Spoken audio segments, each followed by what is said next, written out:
I destroyed my relationship during what was supposed to be the most romantic week of our lives, and everyone thinks I'm just another cheater who got caught. But they don't know that Marcus had already been lying to me for months, or that the man whose texts he found on my phone wasn't who he thought. I'm guilty of terrible judgment and unforgivable betrayal, yes, but the complete picture is so much messier than the simple story of a woman who couldn't keep her legs closed on vacation. What's at stake isn't just my 5-year relationship or my reputation among our friends who have already chosen sides. It's the fact that I have to live with knowing I became exactly the person I swore I'd never be, someone who justifies infidelity, who rationalizes crossing boundaries, who convinces herself that emotional neglect excuses physical betrayal. Everyone thinks they understand what happened based on those text messages, but they're missing the context that makes this so much worse. I'm going to walk you through every decision, every rationalization, every moment where I chose the path that led to Marcus silently packing his bags while I was in the shower. There's a specific detail about those texts that would make even my harshest critics pause, something that reveals just how calculated and desperate I'd become. You'll judge me, you should, but at least you'll know the full truth. Marcus and I had been planning the Santorini trip for 2 years. We'd started saving the month after we moved in together, back when our relationship still felt like the kind of love story you tell your grandkids about. I'd created a Pinterest board with 247 pins, sunset dinner spots, hidden beaches, the exact villa with the infinity pool overlooking the caldera.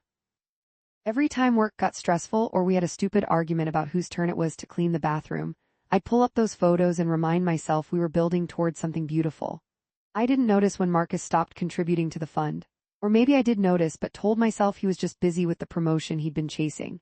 He'd always been ambitious. That's what attracted me initially, the way he attacked goals with single-minded focus. So when he started working late 3, then 4, then 5 nights a week, I swallowed my complaints and added extra shifts at the hospital. Nurses can always pick up overtime. The first real crack appeared 6 months before the trip. We were supposed to meet his parents for dinner and he canceled 2 hours beforehand via text. Something came up at work, go without me. I'd already driven halfway there. His mother's face when I walked in alone, the way she touched my hand and said, "You're very patient, dear," with a tone that suggested patience was code for something sadder that should have told me something. But I explained it away. That's what you do when you've invested 5 years in a Pinterest board with 247 pins. 3 months before Santorini, I started talking to Ryan. Not with any bad intentions, at least that's what I told myself. He was a physical therapist who worked on the orthopedic floor and we'd grab coffee between shifts. He asked about my day. He remembered things I'd said the week before. When I mentioned the Greece trip, he pulled up photos from his own vacation there and spent 20 minutes showing me restaurants we had to try. Marcus hadn't asked me anything beyond "what's for dinner?" in weeks. I knew I was walking toward a cliff edge. I knew that the flutter in my chest when Ryan's text came through meant I was building something I shouldn't be building. But I told myself we were just friends, that I was allowed to have male friends, that it wasn't my fault if my boyfriend was never home to hear about my day.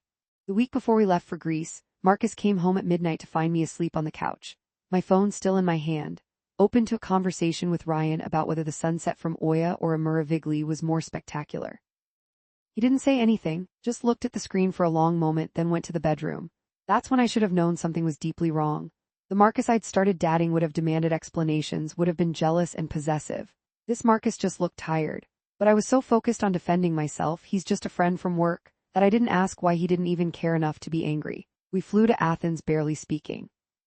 The tension felt like a living thing between us on that 9-hour flight, but I kept telling myself that once we got to Santorini, once we were in that villa with the infinity pool, everything would reset. We'd remember why we'd fallen in love. We'd reconnect. I was so catastrophically wrong. The villa was exactly as perfect as the photos promised. Whitewashed walls, bougainvillea cascading over the terrace, the caldera stretching out in shades of blue that didn't seem real.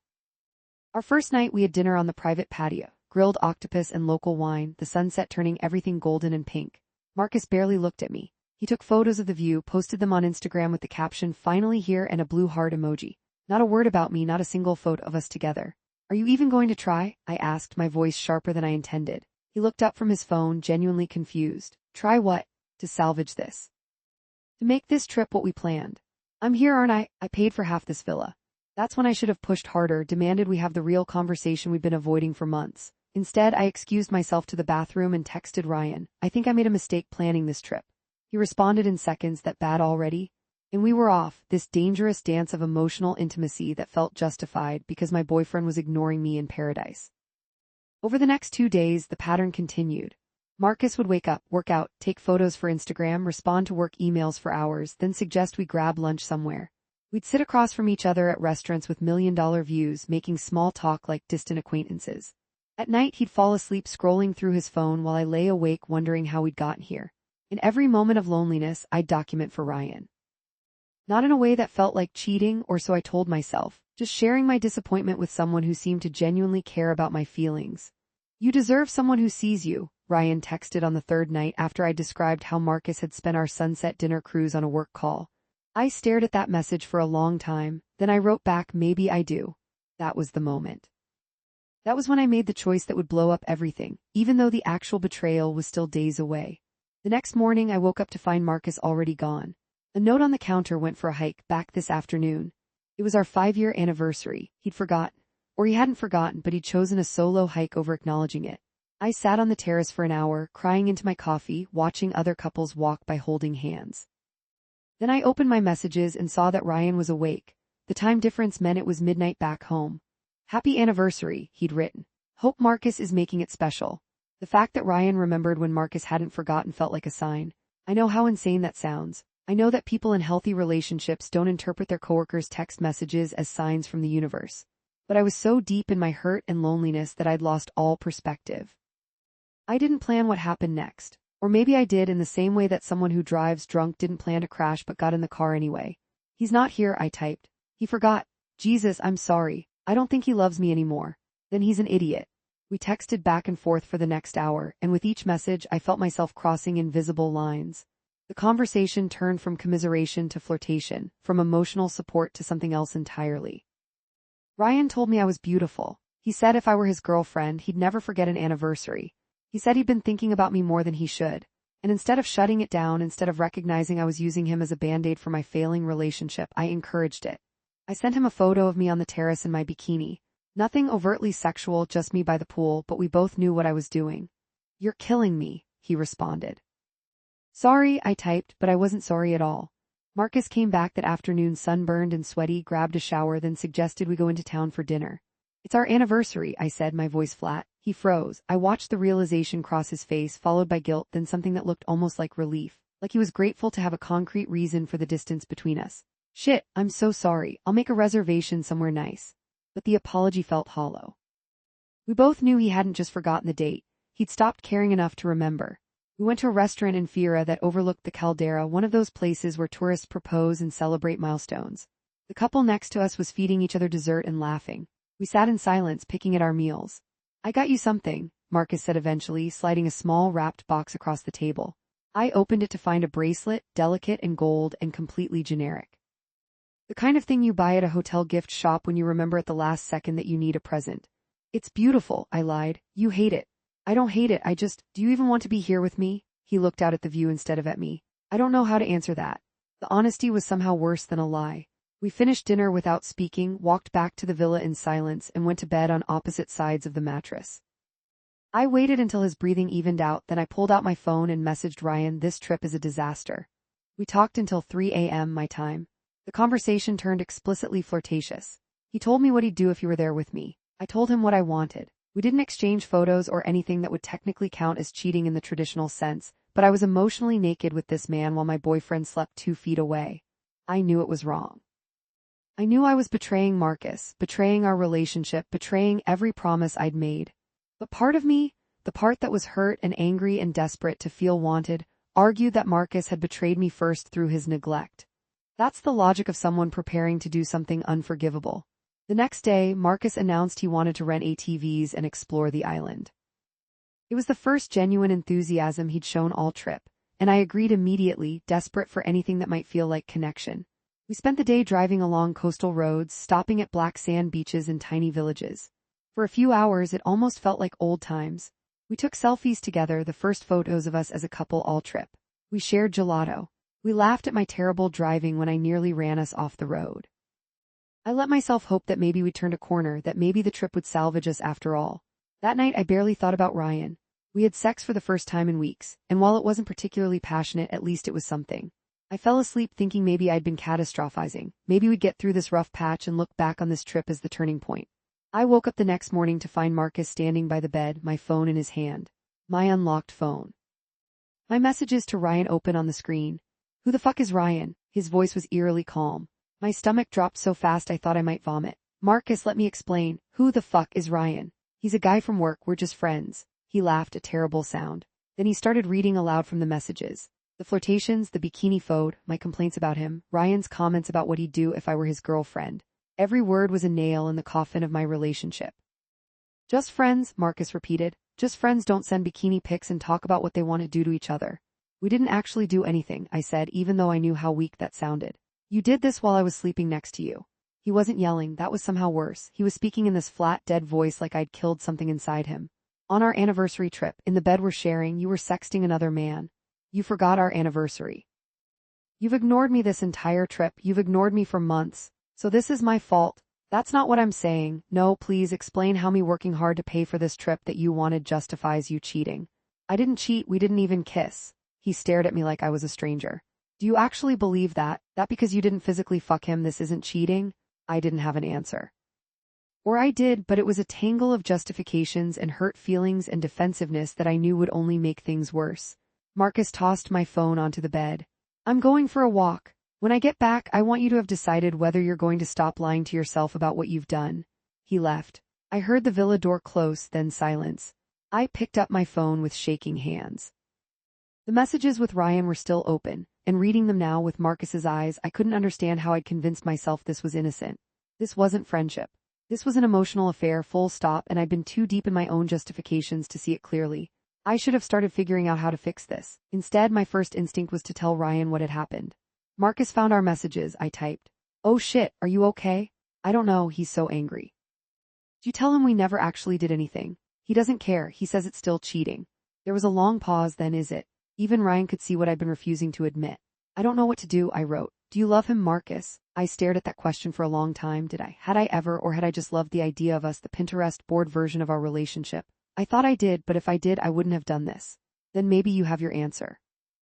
I was still sitting there, phone in hand, trying to figure out if Ryan was right when Marcus came back. He looked calmer but also more resolved, which scared me more than his anger had.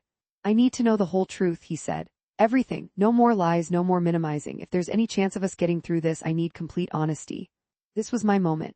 My chance to come clean, to tell him everything, to start rebuilding trust from the ground up. And I almost did. I opened my mouth to confess it all, but then something stopped me, some instinct for self-preservation or maybe just cowardice, because the truth, the full truth, was so much worse than he knew.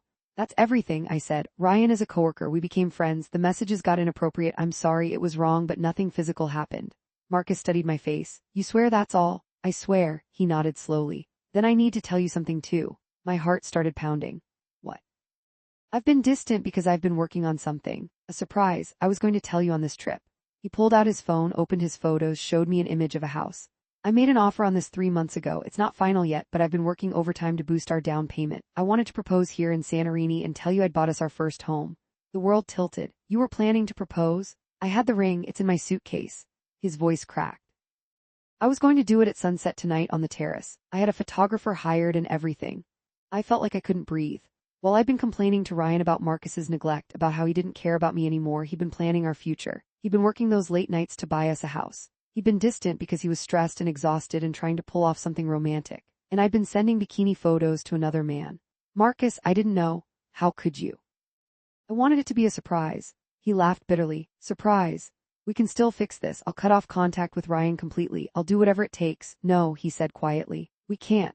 But you said if I told you the truth, I wanted to believe we could get past this. But reading those messages, seeing how you talked about me to him, how you shared our relationship problems with some random guy instead of talking to me. He shook his head. That's not something I can get over. Not now. Maybe not ever. Please, I love you. Do you? Because it doesn't feel like it. I started crying then, ugly, desperate sobs because I could see our entire future crumbling and I had no one to blame but myself. Marcus didn't comfort me. He just stood there looking at me like I was someone he used to know. I'm going to stay in town tonight, he said. I've changed my flight to tomorrow. You can keep the villa for the rest of the week if you want. I just can't be around you right now. Don't go, please don't go. Goodbye, Sarah. He grabbed his suitcase, the one with the ring hidden inside, and left. I heard the door close, then footsteps down the path, then silence. I sat on the terrace of our perfect villa watching the sunset I was supposed to be watching as a newly engaged woman and texted Ryan he was going to propose. He bought us a house. Holy shit, I fucked up everything. What are you going to do? That's when I made my absolute worst decision. The one that proves just how broken my judgment had become. I have the villa for 5 more days, I typed. Your shift schedule has you off Thursday through Monday, right? The pause before his response felt like an eternity. Yeah, do you want to come to Santorini? I can feel you judging me through the screen right now, and you should. That text message, sent less than 3 hours after my boyfriend left me for emotionally cheating, asking the man I'd been emotionally cheating with to fly across the world to join me, represents the absolute bottom of my moral compass. Ryan didn't respond right away. I watched the typing indicator appear and disappear for several minutes. Finally, are you sure? I wasn't sure about anything except that I was in pain and I wanted to feel wanted, and I was spiraling in a way that made terrible decisions feel like the only option. Yes, I typed. I'll send you the details. He booked a flight that night. The fact that he could afford a last-minute international ticket and arrange time off work with less than 48 hours notice should have told me something about his life, his priorities, his judgment. But I was too deep in my own self-destruction to see the red flags. I spent the next day in a fog. I'd wake up, remember Marcus was gone, remember what I'd done, remember what I'd invited Ryan to do, and feel like I was watching myself from outside my body. This couldn't be me. I didn't do things like this. I was the responsible one, the planner, the person who spent 2 years saving for a dream trip. But that person was gone, replaced by someone I didn't recognize. Marcus had blocked me on everything. I tried calling, texting, even sending him an Instagram DM from my Finsta, all blocked. It was like I'd ceased to exist to him. Our friends back home were blowing up my phone asking what happened because Marcus had posted a cryptic Instagram story. Sometimes you don't really know someone until you travel with them. I didn't respond to anyone. How could I explain this? Ryan landed in Athens Thursday morning. I picked him up at the Santorini airport that afternoon, and the moment I saw him walking toward me in his wrinkled travel clothes, I realized how insane this was. This wasn't some romantic movie reunion. This was 2 people who'd barely spent time together in person, meeting in a foreign country because I'd imploded my relationship and he was opportunistic enough to capitalize on it. Hey, he said, pulling me into a hug that lasted too long. Hey. We took a taxi to the villa in awkward silence. What do you say to someone in this situation? Thanks for flying internationally to hook up with me while I'm actively ruining my life. The villa looked different with Ryan in it. The romantic touches that had been planned for Marcus and me, the roses, the champagne, the sunset views, now felt like props in some terrible farce. This place is incredible, Ryan said, walking onto the terrace. Yeah. He turned to look at me. Are you okay? No. Not even a little bit. Do you want me to leave? I can get a hotel. That was my out, my chance to stop the freefall. But instead I said, no, stay, I want you to stay. We had dinner in town and I got drunk on local wine while Ryan told me about his flight and his job and his apartment in Portland. Normal conversation that felt surreal given the circumstances. Other tourists probably looked at us and saw a couple on a romantic vacation, not whatever twisted situation we actually were. When we got back to the villa, we had sex. I'm not going to pretend it was meaningful or healing or any of the things I'd told myself it might be. It was desperate and sad and felt like I was trying to prove something to myself. That I was desirable, that I had options, that I wasn't just the girl whose boyfriend left her in paradise. Afterward, lying in the bed I'd shared with Marcus just days before, I felt nothing. Not satisfaction, not relief, not even guilt, just a vast emptiness. Ryan fell asleep quickly and I went out to the terrace and stared at the stars. My phone buzzed, messages from friends who'd heard something was wrong. Are you and Marcus okay? From my best friend Jenna. Call me please, from my sister. I heard you guys are taking a break. What happened? From multiple people. I couldn't face answering them. Not yet, not until I understood what I'd done and why. That's when I finally let myself look at the truth. I'd been avoiding Marcus, had been distant, yes, but he'd been distant because he was trying to build us a future. And instead of trusting him, instead of communicating my needs, I'd sought validation from another man. I'd built an emotional affair on a foundation of assumptions and hurt feelings, and refused to see what was actually happening. And now I'd flown that man to Greece and slept with him less than 72 hours after my relationship ended, in the villa my ex had helped pay for, during the trip we'd planned together. I was a click, a cautionary tale. The person other women shake their heads at and say, I would never. Ryan stayed for 4 days. We pretended to be on vacation together, visiting beaches, taking photos, having meals at restaurants meant for couples celebrating anniversaries and proposals. Every moment felt hollow, like I was performing a part in a play I'd never auditioned for. On his last night, we were having dinner at a rooftop restaurant in Oya when I saw them. Marcus and a woman I didn't recognize 3 tables over. My first thought was that I was hallucinating. Marcus had flown home early. I'd seen the confirmation number on his phone. But no, it was definitely him. laughing at something this brunette was saying, looking more relaxed than I'd seen him all trip. He hadn't gone home, he'd lied about his flight. He'd stayed in Santorini with another woman. I watched them for several minutes before Ryan noticed. Isn't that? Yeah, who's she? I have no idea. I should have confronted him or left. Instead, I sat there in shock, watching my ex-boyfriend, the man who'd found my inappropriate texts and left me heartbroken, clearly on a date with someone new. The woman got up to use the bathroom, passing right by our table. Up close, I could see she was stunning, model pretty, with the kind of effortless elegance I'd always envied. As she passed, Marcus looked up and locked eyes with me.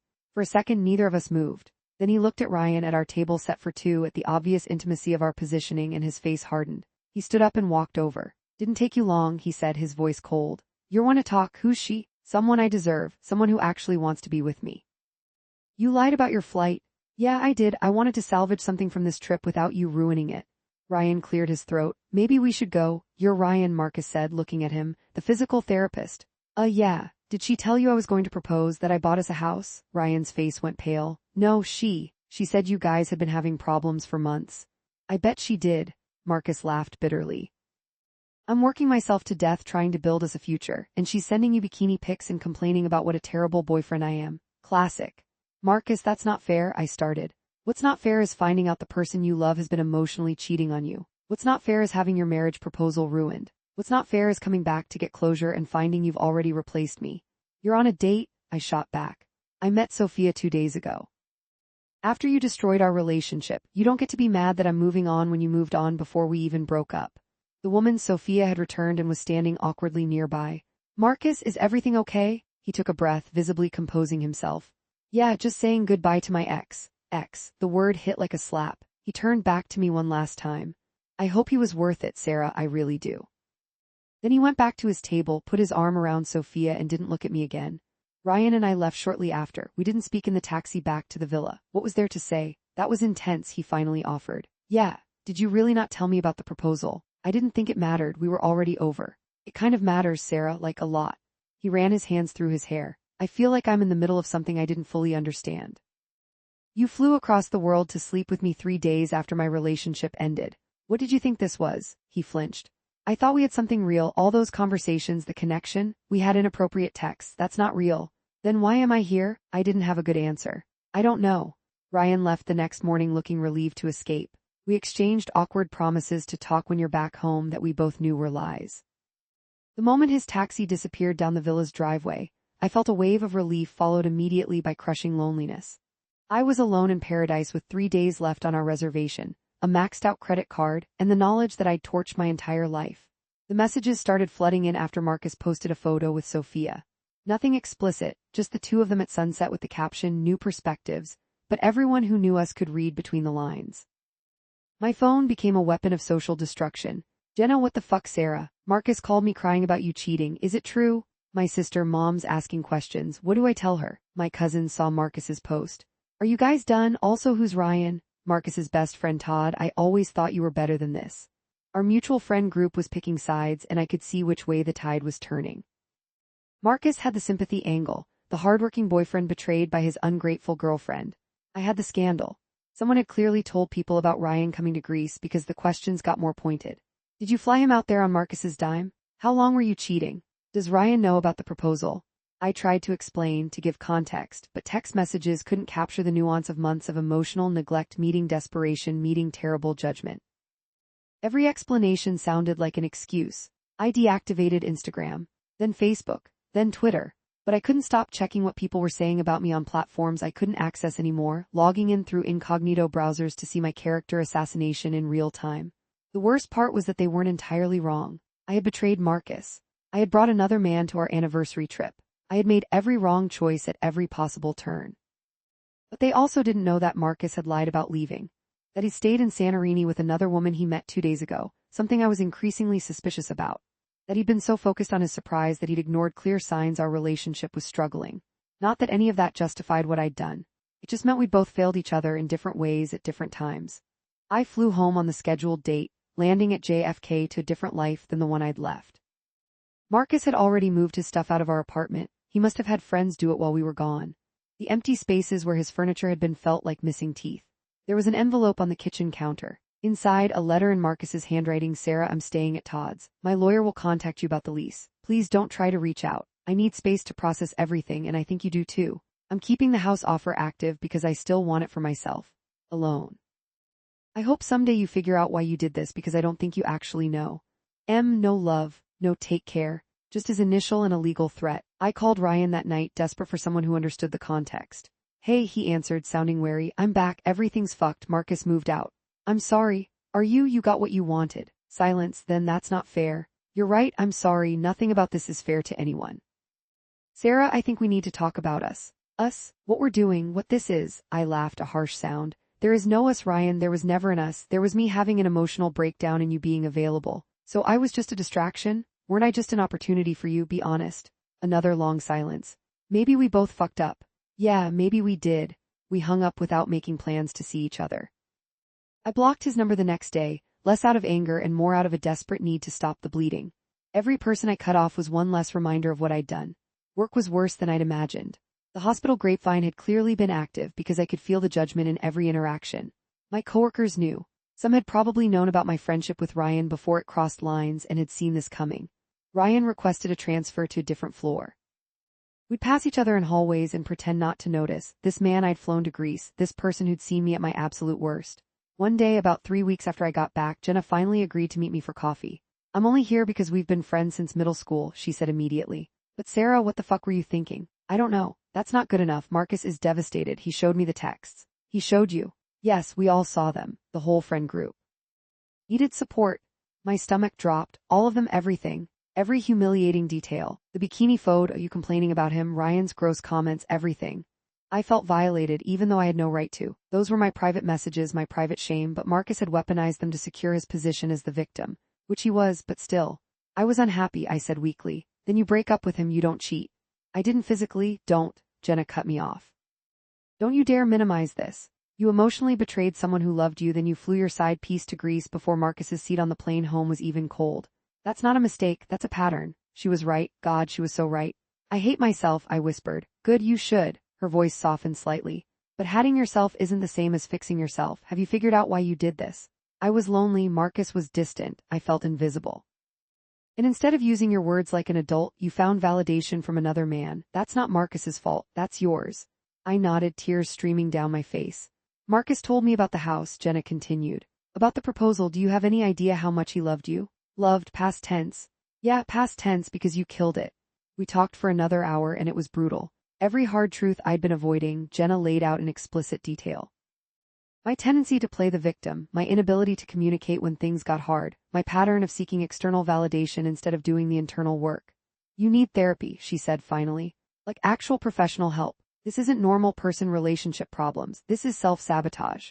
She was right about that too. I started seeing a therapist the next week. Dr. Morrison was a woman in her 50s who didn't coddle me or let me hide behind justifications. You made a series of choices, she said in our third session. Each choice made sense in the moment based on your emotional state, but that doesn't make them right. The question is, why was your emotional state so fragile that betraying your values felt like a reasonable option? We unpacked my need for external validation, my tendency to build resentment instead of communicating needs, my fear of confrontation that led me to seek escape routes instead of solutions. It turned out that my relationship with Marcus had been the latest in a long pattern of me avoiding hard conversations until everything exploded. You have to grieve the relationship, Dr. Morrison told me. Not just what was, but what could have been. You have to sit with the fact that you destroyed something that might have been savable. That was the hardest part, not the social fallout or the loneliness or even the guilt. It was the growing realization that if I just talked to Marcus, really talked to him vulnerably and honestly about feeling neglected, we might have fixed it. The house, the proposal, the future we'd been building, it had been real, and I'd demolished it based on assumptions. Marcus stayed with Sophia. I'd see their photos sometimes when mutual friends forgot to hide their stories from me. They looked happy. Not performatively happy for Instagram, but genuinely content in a way Marcus and I hadn't been for months before the trip. That hurt more than I expected. The confirmation that he was better off without me. 6 months after Santorini, I ran into Marcus at Trader Joe's. Literally ran into him. I turned a corner with my cart and we nearly collided. Sarah, his voice was neutral. Marcus, hi. We stood there awkwardly while other shoppers navigated around us. How are you? I asked, immediately regretting the click. Good, really good actually. He paused. You. I'm working on things, therapy, trying to understand why I stopped. This wasn't the place. I'm managing. That's good. Growth is important. Another awkward pause. I'm sorry, I blurted. I know I said it before, but I'm truly sorry. You deserved better. He studied me for a moment. Yeah, I did, but I'm not sure I was giving you my best either. We were both checked out in different ways. It was the most generous thing he'd said to me since everything imploded. Sophia seems great, I offered. She is, we're actually engaged. The words hit like a punch, but I managed to smile. Congratulations, really? Thanks, he shifted his weight. I should go, she's waiting in the car. Of course, take care, Marcus. You too, Sarah. I watched him walk away, this man I'd spent 5 years with who'd planned a future I'd destroyed. Part of me wanted to run after him, to explain everything I'd learned, to show him I understood now why everything fell apart. But that would have been selfish. He'd moved on, he was happy. The kindest thing I could do was let him go. I stood in the frozen food aisle and cried quietly while pretending to examine pizza options. Here's what I've learned in the year since Santorini: people want simple stories. They want to sort you into victim or villain, wronged or wrong. The truth is almost always more complicated. Was Marcus perfect? No, he got so lost in planning our future that he neglected our present. He became distant and uncommunicative, and instead of recognizing the damage that was doing, he assumed his grand gesture would fix everything. But his imperfection didn't justify my betrayal. 2 wrongs have never made a right, no matter how lonely I felt. I did cheat on him. Maybe not physically until after we'd broken up, but the emotional affair was real and devastating and intentional. I made choices that destroyed us, then made worse choices that destroyed any chance of redemption. The Ryan thing haunts me most. Not because I lost some great love. What Ryan and I had was never real, just mutual validation masquerading as connection. But because flying him to Greece proved something terrible about me, that when I'm hurting, I burn everything down rather than sit with the pain. I've had to rebuild my entire social circle. Most of our mutual friends sided with Marcus, which was fair. I don't blame them. I started going to different restaurants, different grocery stores, different neighborhoods to avoid the constant reminder of everything I'd lost. My family knows the broad strokes but not the details. My mother thinks Marcus and I grew apart. My sister knows more but has been surprisingly kind, probably because she went through her own messy divorce and understands that relationships rarely end cleanly. I'm dating again, sort of, nothing serious. Every time someone new asks about my last relationship, I have to decide how much to disclose. Do I tell them I cheated? Do I explain the context? Do I just say it's complicated and hope they don't push? I usually just say we wanted different things, which is both true and a cowardly oversimplification. The therapist work continues. I'm learning to sit with discomfort instead of seeking escape routes. I'm learning to communicate needs before resentment builds. I'm learning that external validation is empty unless I have internal stability first. But knowing intellectually why I self-destructed doesn't erase what I did or who I hurt. The villa in Santorini sent me an email last week offering a discount if I want to book again. I stared at that email for a long time before deleting it. That trip was supposed to be the beginning of my engaged life, my homeowner life, my happily ever after. Instead, it became the week I learned exactly how destructive I can be when I'm at my worst. I think about Marcus's face when he saw those texts, the way he looked at me like I was a stranger. I think about the ring he had hidden in his suitcase, the house he'd been buying, the future he'd been building while I was tearing us apart. I think about Ryan reading those texts now and understanding what he'd been part of, the role he played in someone else's destruction. I hope he learned something too, though I'll never know. Mostly I think about the moment I sent that bikini photo, the instant where I crossed from emotionally vulnerable to actively betraying my relationship. If I could go back and stop myself, would I? Or was our relationship already doomed by that point, with both of us too broken and too proud to admit we were failing? I'm telling you this story now because I saw Marcus's wedding photos on Instagram yesterday. He married Sophia in Santorini on the same terrace where he'd planned to propose to me. It was beautiful, sunset ceremony, all our old friends in attendance, his parents beaming. Everything our wedding would have been. And instead of feeling jealous or angry or even particularly sad, I felt grateful that he got his happy ending, even if I wasn't part of it. That's growth, I guess. The ability to be happy for someone you hurt, to accept that you lost something beautiful because you weren't ready for it, to sit with the consequences of your actions without completely drowning in self-hatred. I destroyed my relationship on what should have been the best trip of my life. I betrayed someone who loved me because I was too cowardly to voice my needs. I flew another man to Greece because I couldn't sit with my own guilt and loneliness. Those are facts. But the full story is messier than woman cheats, loses everything. It's about 2 people who stopped communicating, who made assumptions, who failed each other in different ways until everything collapsed. It's about how hurt people, how loneliness makes you do desperate things, how the gap between who you think you are and who you become in crisis can be devastating. I'm not asking for forgiveness. I don't deserve it. I'm just asking for understanding that people contain multitudes. We can be both the villain and the victim of our own stories, both the destroyer and the destroyed. Judge me if you need to. God knows I've judged myself. But remember that your worst moment doesn't have to define you forever. As long as you're willing to do the hard work of understanding why it happened and ensuring it never happens again. That's all any of us can do: learn from our disasters and try to be better the next time someone trusts us with their heart.